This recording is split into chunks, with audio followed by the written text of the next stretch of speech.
Assalamualaikum warahmatullahi wabarakatuh. Alhamdulillahirabbil alamin wassalatu wassalamu ala asrofil anbiya'i wal mursalin wa ala alihi washabihi ajmain amma ba'du. Pertama-tama marilah kita panjatkan puji dan syukur kepada Allah Subhanahu wa taala. Hari ini alhamdulillah kita semua masih diberikan kesempatan, diberikan kesehatan lahir dan batin, dan juga diberikan usia yang mana Allah SWT memberikan kita jatah usia yang telah ditentukan. Tentunya ketika kita mendapatkan kenikmatan tentang usia panjang, maka kita memberikan rasa syukur itu dengan mengucapkan Alhamdulillah, Alhamdulillah. Dan hari ini Alhamdulillah baru juga bisa bertemu kalian secara online, dan tidak menutup kemungkinan Bapak akan terus bisa berinteraksi dengan kalian itu sampai kapan. Tapi yang jelas Bapak selalu berdoa mudah-mudahan kita bisa menghadapi siklus dari adanya pandemi ini dan berakhirlah dengan indah mungkinnya. Dan mungkin juga Bapak sampaikan kepada kalian semua telah hadir kembali lagi ke tanah air, yaitu tentang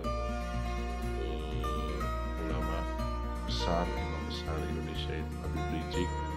Mudah-mudahan Allah selalu melindungi, mudah-mudahan Allah SWT selalu memberikan keselamatan kepada beliau, yang dimana beliau ini adalah merupakan imam besar dan sebagai pejuang, yaitu Jundullah, tentaranya Allah, dan memberikan komando yang luar biasa kepada seluruh umat Indonesia. Dan kita juga bisa memberikan efek energi yang sangat luar biasa juga di dalam melaksanakan ketauhidan dan ibadah kepada Allah SWT. Baik anak-anakku yang Bapak cintai, di dalam kesempatan di bab 5 ini Bapak akan menerangkan terkait dari meneladani dari sikap, ya, bagaimana Rasulullah SAW itu melakukan dakwah. Jadi baik secara terang-terangan atau mau itu sembunyi-sembunyi, dari bagaimana sih meneladani Rasulullah SAW dalam strategi dakwah itu sendiri. Tapi yang jelas Bapak ingin memberikan informasi terkait dari Nabi Muhammad ini adalah sosok Nabi yang mungkin sangat berpengaruh. Di dalam buku Michael Joffat, di mana beliau menuliskan tentang 100 orang yang paling berpengaruh di dunia, yang paling mendapati urutan pertama itu adalah Nabi Muhammad SAW. Beliau menuturkan bahwasanya tidak ada seorang manusia yang sudah bertahun-tahun lamanya, hampir 1500 tahun, dan itu masih ada pengikutnya saat ini. Dan beliau menuturkan Muhammad ini adalah orang yang paling benar-benar berpengaruh bagi manusia, terutama di umat muslim. Maka beliau menuturkan, dan beliau melakukan salah satunya riset dan penelitian ini oleh non muslim, ya, bahwasanya Muhammad adalah orang yang betul-betul dicintai Allah. Maka di sini sangat harus kita pahami, dan kita juga harus mengenal lebih jauh tentang Nabi Muhammad ini, sehingga ada sebuah kecintaan kepada beliau dan juga kepada Allah SWT, sehingga rasa batin hati kita itu betul-betul dekat. Dan insya Allah Bapak akan memikirnya di bab kelima ini, dan ikuti aja dari penjelasan yang akan Bapak berikan saat ini.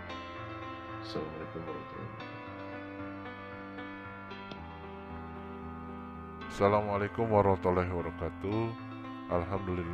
Alhamdulillahirabbil wassalatu wassalamu ala asrofil anbiya'i wal mursalin wa ala alihi washabihi ajmain amma ba'du. Pertama-tama marilah kita panjatkan puji dan syukur pada Allah SWT. Hari ini alhamdulillah Bapak bisa bertemu dengan kalian semua di kesempatan yang berbahagia, menghadapi masa situasi seperti ini dengan berpikir positif, melangkahkan menuju yang lebih baik, dan itu lebih berarti buat kamu. Dan mudah-mudahan kita selalu dilimpahkan kesehatannya, rezekinya, dan juga keamanannya oleh Allah Subhanahu wa taala. Tak lupa salawat dan salam kita curah limpahkan pada junjungan Nabi kita yang Nabi Muhammad sallallahu alaihi wasallam. Tak lupa kepada para keluarganya, sahabatnya, tabi-tabinya, dan sahabat kita. Baik anak-anakku yang Bapak cintai dan dirahmati oleh Allah Subhanahu wa taala, Bapak akan meneruskan bab selanjutnya di mana Bapak telah memberikan materi di bab keempat, kelima, mungkin mohon maaf saja di dalam bab keempat itu ada kesalahan teknis, ada sistem error yang dimana tidak bisa diterangkan secara langsung dari bahan yang telah dibuat oleh Bapak itu sendiri. Tapi tidak menyurutkan kalian tetap tidak semangat untuk belajar dalam kegiatan pembelajaran PAI ini. Yang mudah-mudahan Bapak akan terus mengevaluasi apa saja yang harus diperbaiki dalam sistem role pendidikan saat ini. Dan tentunya ini adalah Bapak ingin adanya sebuah feedback. Bapak yang mengajarkan, kamu juga yang mendengarkan. Jadi suatu sistem pendidikan itu tidak akan maju itu dikarenakan ada beberapa faktor. Yang pertama faktor pendukung, dan juga faktor yang mengajarkan. Ya seperti kamu Bapak yang mengajarkan, kalian juga yang harus mendukung. Nah itulah akan mendapatkan sesuatu yang lebih bermakna. Langsung saja di bab ke-5 di sini ada tentang meneladani perjuangan Rasulullah SAW di Mekah. Nah di sini ada beberapa hal yang Bapak akan terangkan terkait dari mengenai perjuangannya, yaitu tentang substansi dakwah, tentang strategi dakwah Rasul di Mekah, udah kayak gitu. Bagaimana sih menjadi perilaku mulia yang diperoleh dari kisah perjuangan Rasulullah SAW di Mekah, dan menunjukkan sikap tangguh dan semangat menegakkan kebenaran. Dan saat ini mungkin Bapak akan coba untuk menjelaskan satu persatu terkait dari apa saja yang harus kita perhatikan saat ini. Pembahasan yang pertama tentang substansi dakwah, yang kedua tentang strategi dakwah, dan yang ketiga adalah hikmah dakwah. Ini adalah mencakup di mana Rasulullah SAW itu mengapa diturunkan ke Mekah, tidak di Indonesia. Nah mungkin harus kita kritis ya, nah, kenapa Rasulullah SAW diturunkan di Mekah, tidak di Indonesia. Sementara kalau kita perhatikan antara penduduk Mekah dan juga Indonesia itu mayoritas muslim itu lebih besar di Indonesia. Kenapa Rasul saja berada di Timur Tengah, tidak di Asia? Nah kita akan bahas satu persatu terkait dari apa yang mesti kalian ketahui tentang substansi dakwah yang.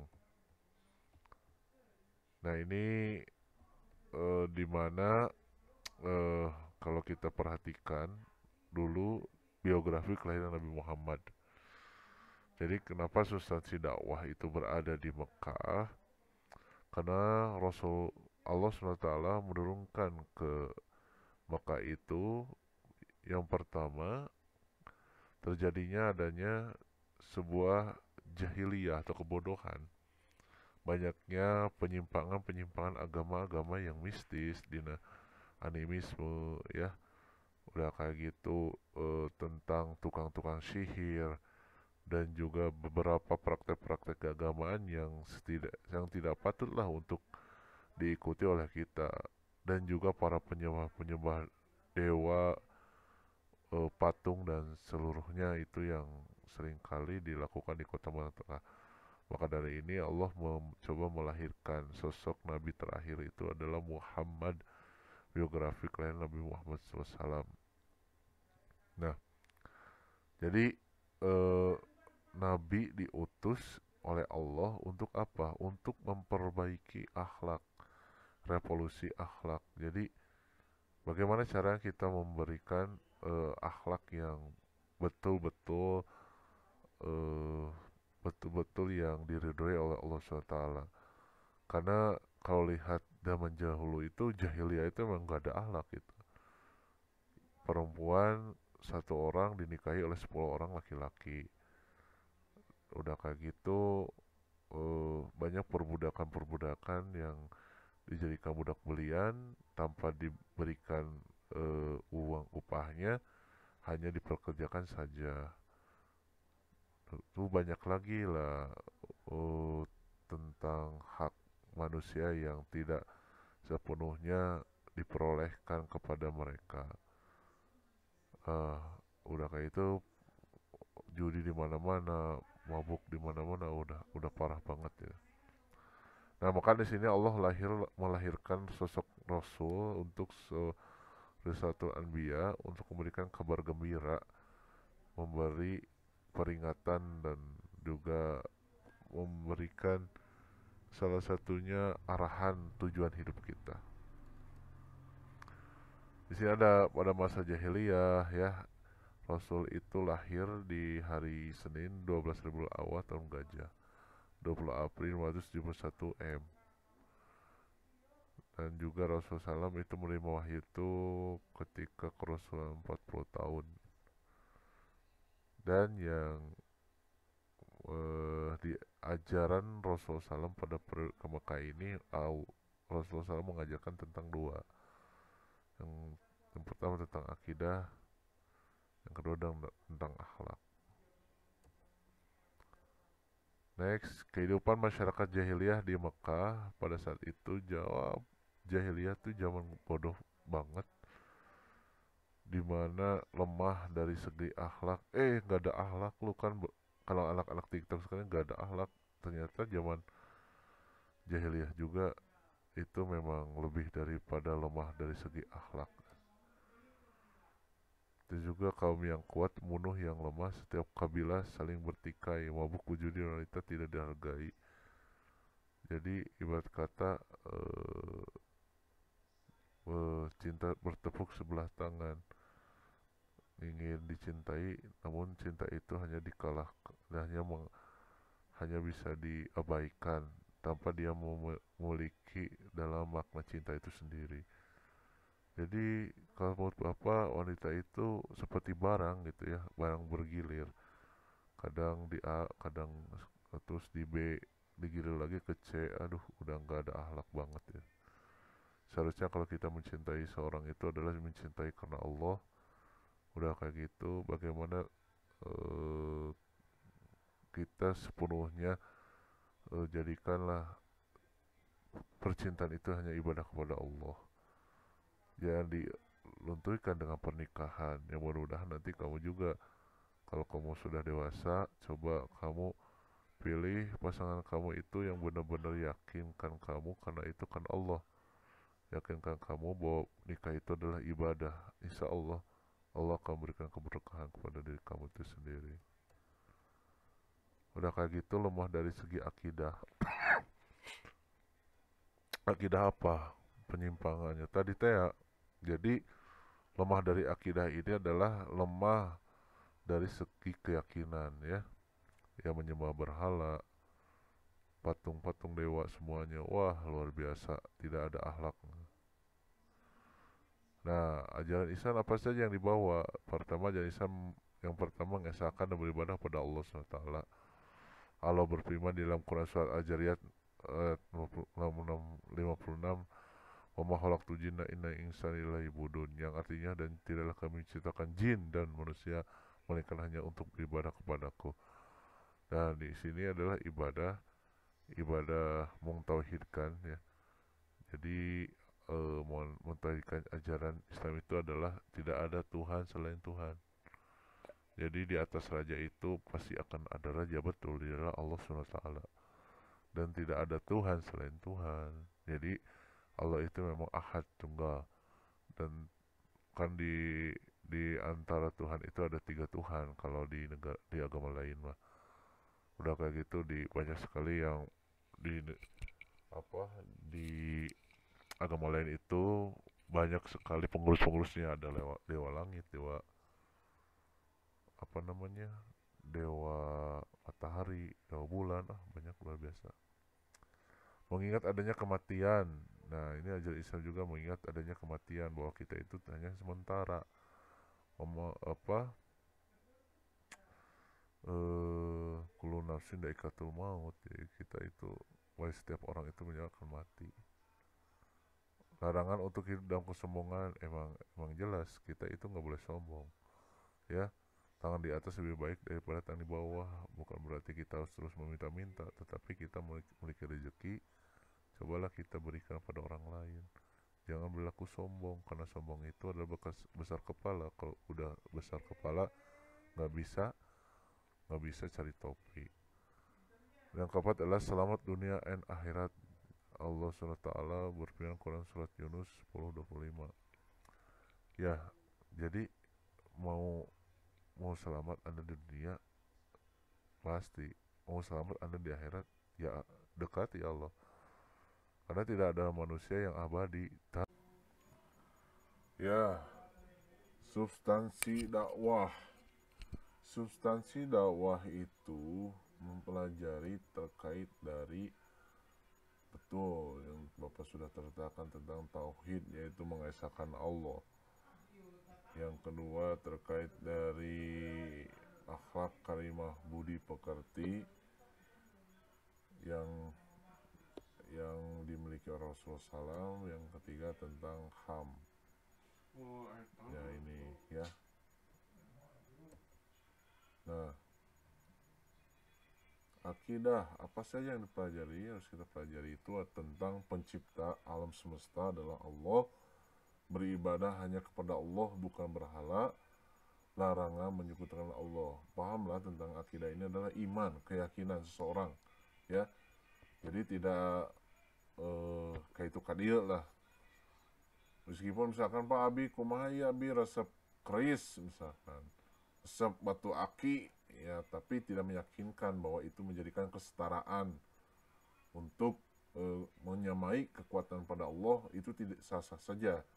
Tapi kalau misalkan batu aki atau keris itu sendiri oleh kamu dijadikan sebuah keyakinan, dan itu adalah menjadikan sebuah hal yang musyrik, tidak boleh.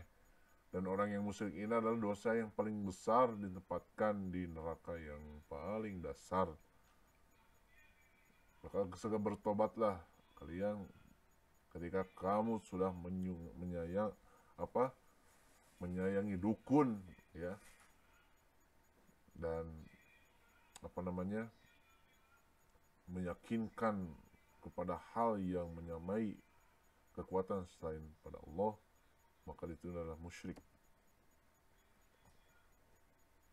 Next, nah, pembelajaran akhlak karimah yang dilakukan oleh Rasulullah SAW itu adalah tampil sebagai teladan yang baik. Jangan sampai kayak gini, buanglah mantan pada tempat sampah, cari yang baru. Aduh, itu udah nggak ada akhlak, ya.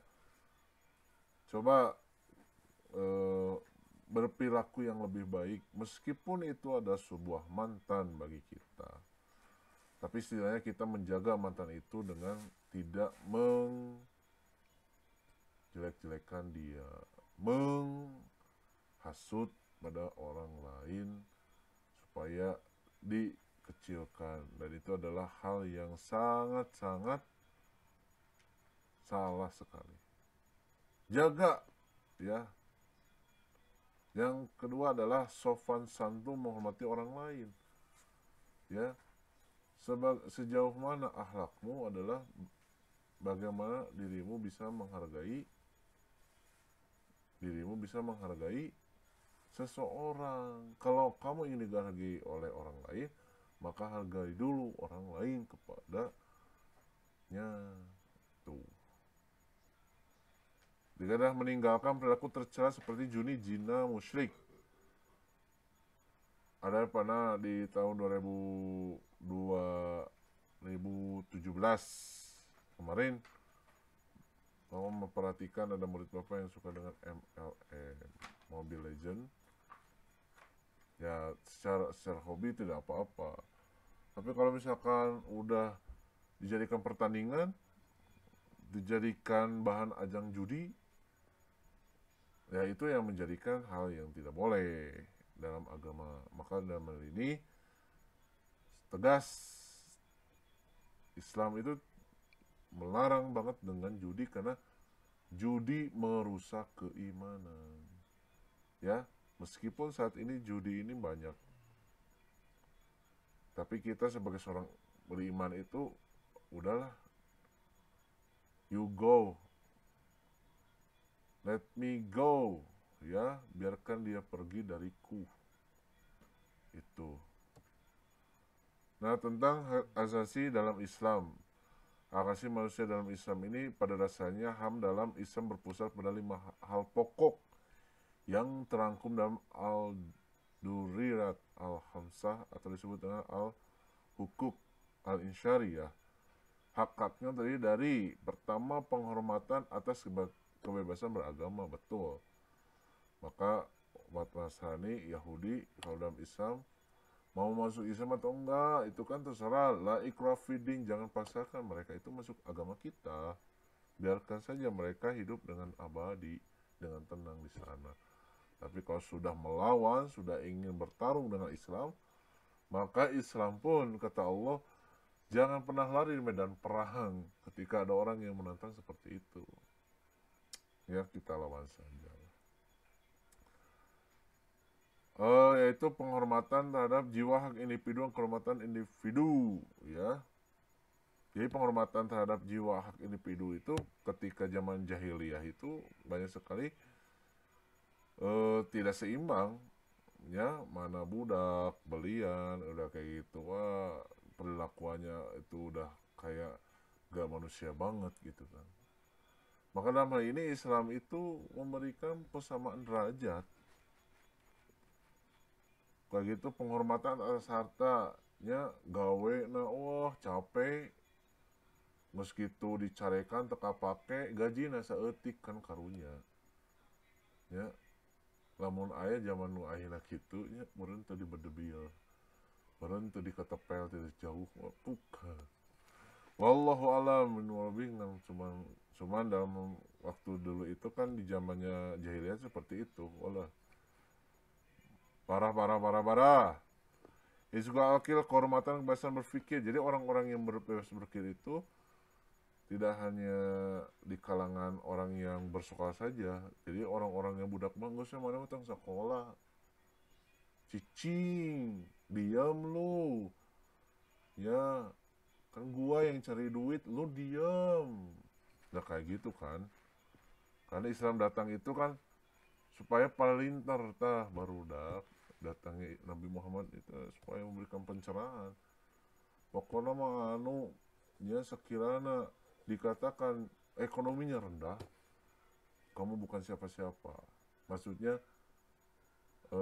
adalah kamu itu adalah orang yang paling mulia. Allah tidak akan memandang kamu dari hartamu, tetapi Allah akan memandangmu dari ibadahmu, dari akhlakmu, dari kepribadianmu. Luar biasa. Takbir. Kelima adalah melihara, menjaga keturunan. Menjaga keturunan kebaikan. Itu harus dilakukan untuk menjadikan hak yang lebih baik lagi.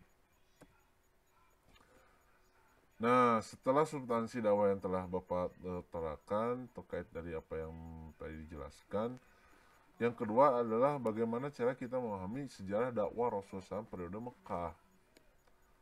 Jadi kita juga harus memahami ini, ada sejarah dakwah Rasul. Jadi Rasul itu diutus ke Mekah, tadi sudah Bapak jelaskan kenapa terjadinya sebuah penyimpangan yang sangat gitulah kacau. Dan itu masyarakat Arab nih jahiliyah periode Mekah. Masyarakat di zaman Rasulullah SAW disebut jahiliyah karena memang mereka itu barodo gitu. Dan mungkin antara dalam Bapak akan mengambil 3 dulu deh, terkait dari di bidang agama, bidang moral, dan bidang hukum. Jadi di bidang agama ini adalah keyakinan mereka sudah menyimpang jauh dari ajaran tauhid yang diajarkan oleh Nabi Ibrahim SAW.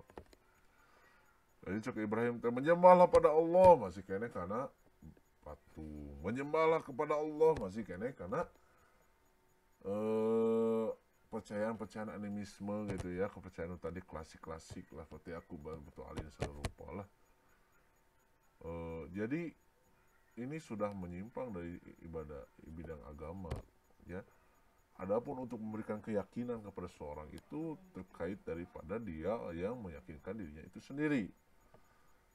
Kenapa? Karena sekarang itu sudah zamannya luar biasa sekali canggih. Kenapa kita Islam? Kenapa kita saat ini berada di agama yang Islam, terutama kepada orang-orang yang belum berada di Islam? Apakah dia sudah mau masuk Islam? Kan tidak seperti itu. Mungkin ada sebuah pengkajian khusus, mungkin ada sebuah pengenalan khusus. Nah, Bapak meyakinkan dalam kamu saat ini, alhamdulillah kamu sudah di Islam. Coba kita harus memperbaiki apa sih yang menjadikan kekurangan kita. Apakah dari tingkat sholatnya yang belum betul, apakah dari segi pemahamannya belum betul, apakah dari segi akhlaknya belum betul. Maka di sini bidang moral ini sangat banyak sekali problematika kehidupan itu. Dan di Arab jahiliyah pada saat itu kebiasaan mereka dalam berjudi dan minuman keras sudah dianggap biasa. Jadi judi itu benarnya minuman keras itu. Kalau sudah judi minuman keras pada wanita, udah wanita itu diperkosa, udah meninggal.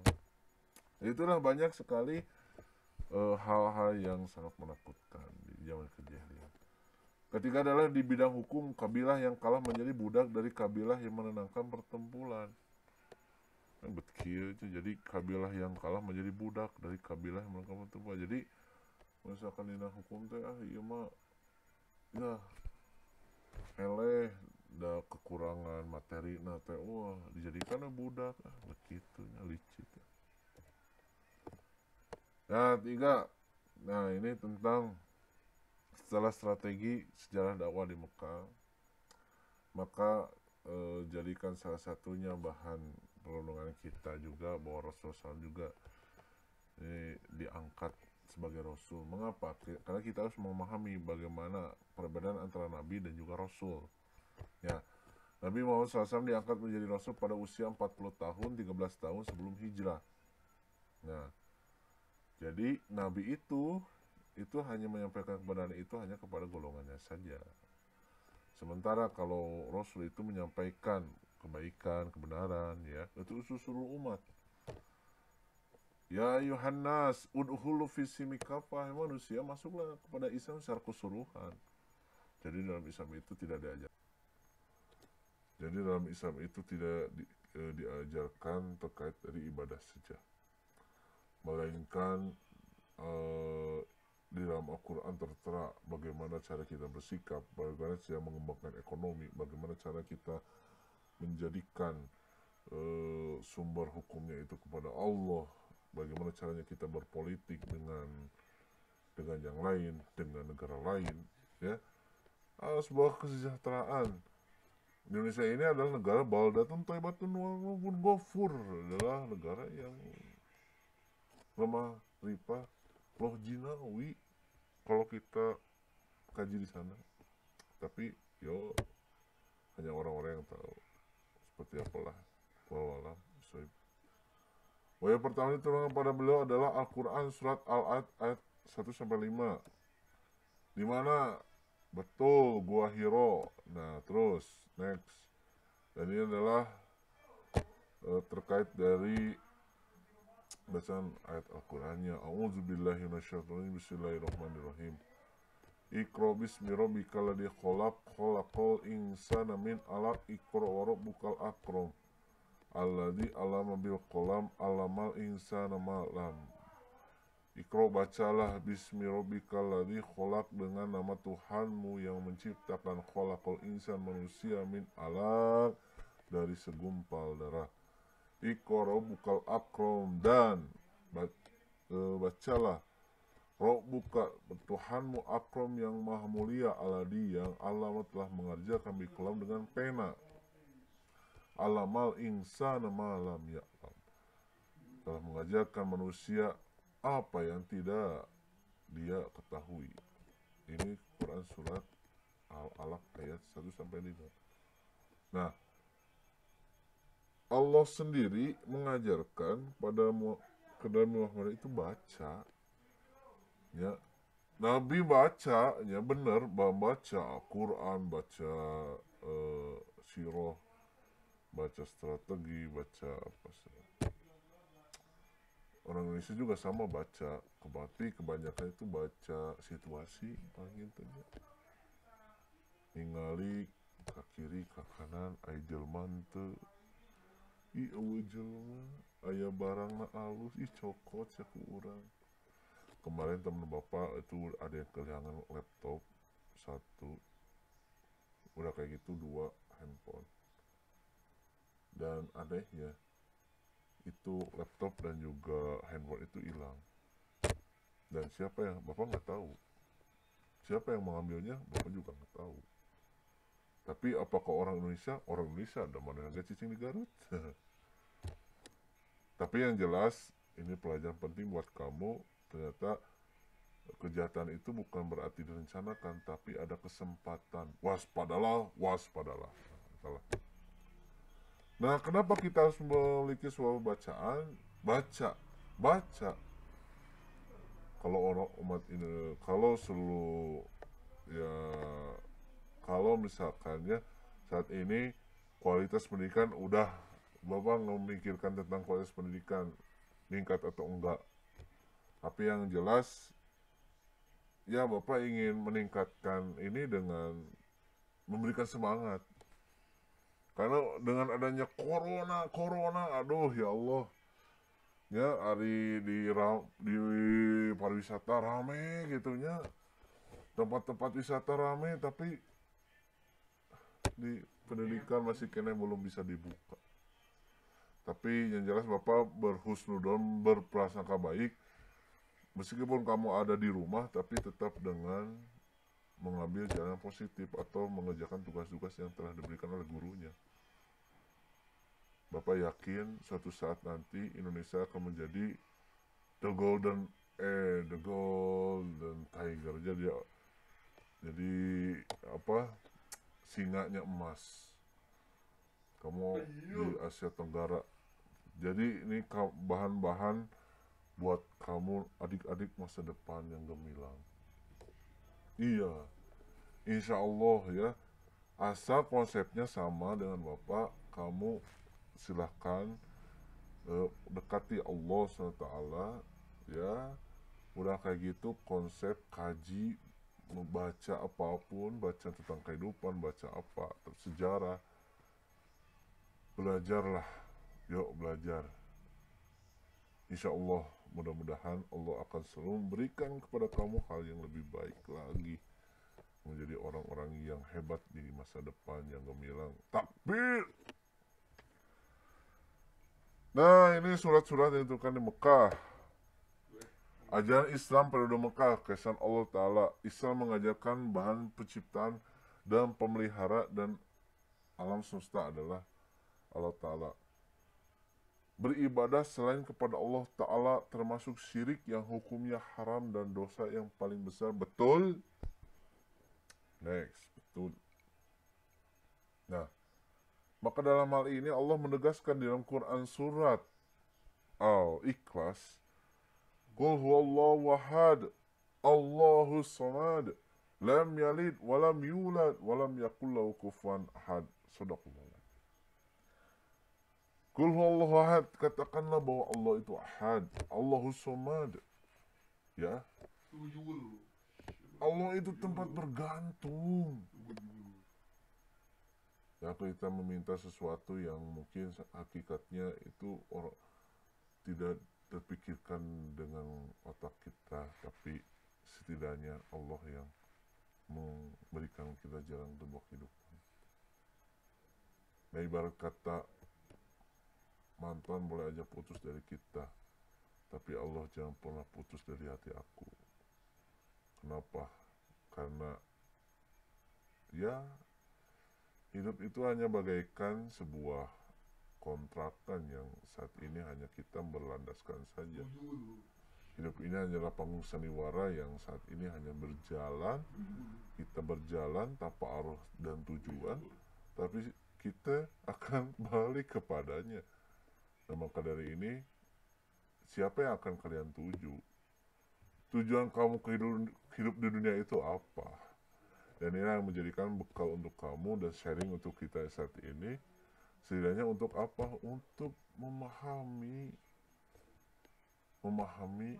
apa yang menjadikan landasan tujuan hidup kita.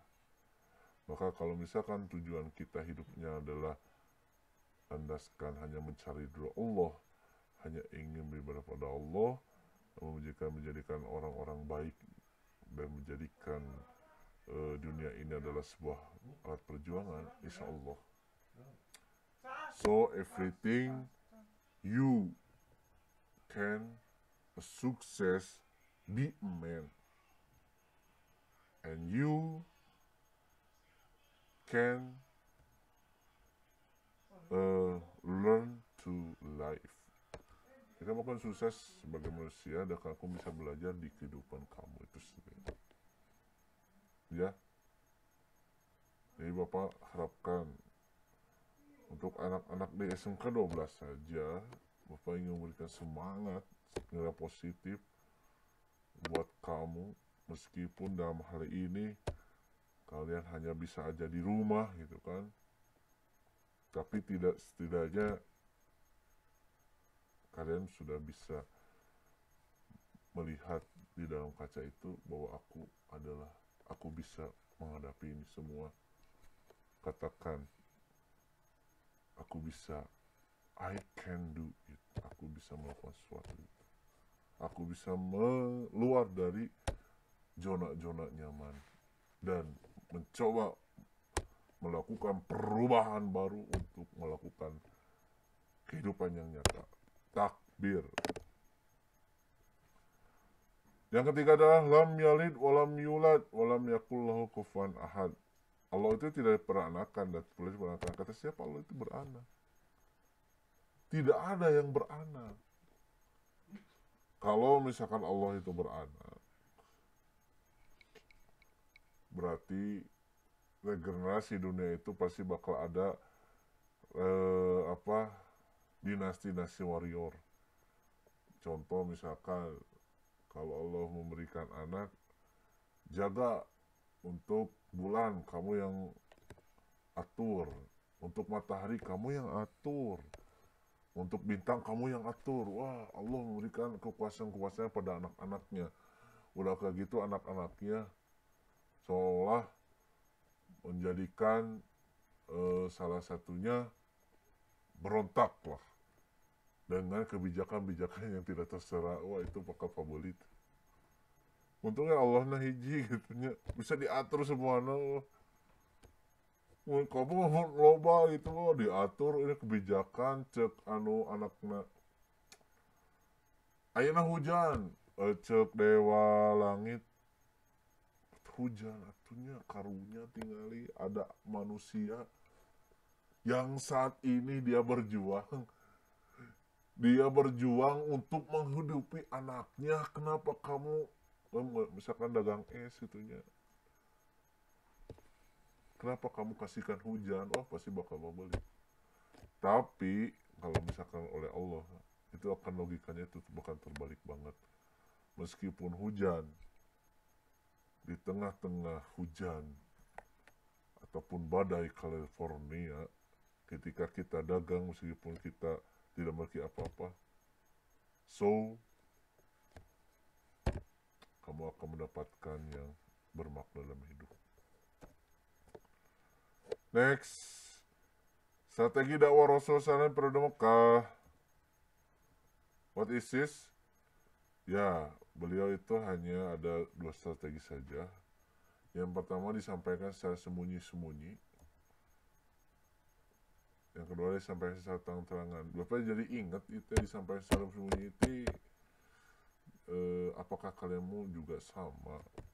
Kalau Bapak itu punya teman SMP, dia itu pernah hubungan secara backstreet. Walau alam si backstreet seperti kumaha, cuman susulumputan gitunya, Gak ada yang tahu semuanya, betul. Tapi kalau misalkan ibarat kata peribahasa, apa namanya, sedalam-dalamnya bangkai yang ditutup rapat pasti akan tercium juga. Maka ketika kamu mencintai seseorang itu secara backstreet, what is pasti kamu juga akan merasakan hal yang tidak akan mengenakan dari kamu.